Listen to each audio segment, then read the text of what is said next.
నేను already how to పాస్లో చెప్పాను. ఇక్కడ ఏంటి అని అంటే లీనియర్ కాంగ్రూయెన్స్ ఒకటి, ఓకే. ఇంకొక మెథడ్ ఇది చూసుకుంటూ అది చూసుకుంటా అంటే, లేదంటే లీనియర్ కాంగ్రూయెన్స్ బట్ మీరు ఇక్కడ మిస్టేక్స్ చేస్తారు. లీనియర్ కాంగ్రూయెన్స్ ఒకటి, చైనీస్ రిమైండర్ థీరం నుంచి లీనియర్ కాంగ్రూయెన్స్ కనుక్కోమని అడుగుతారు. అండ్ దానితో పాటు సిస్టమ్ ఆఫ్ లీనియర్ కాంగ్రూయెన్స్ ఇచ్చి నార్మల్గా అడగొచ్చు అండ్ ఇందులో అడగచ్చు. ఓకేనా, దిస్ ఇస్ యూనిట్ 1.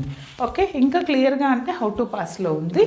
నెక్స్ట్ చూడండి, సెకండ్ యూనిట్ వచ్చేసరికి మనకి simple linear regression and correlation, random variable and probability distribution. ఇక్కడ ఏంటి అని అంటే ఒక పార్ట్, ఎనీ వన్ పార్ట్ చదువుకోండి లాస్ట్ మినిట్లో అయితే కనుక. బాగా చదివే వాళ్ళు మొత్తం చదువుకోండి. ఏంటి అని అంటే మనకు కర్వ్ ఫిట్టింగ్ ఉంది కదా, ఫిట్ ఏ కర్వ్ అని అంటారు.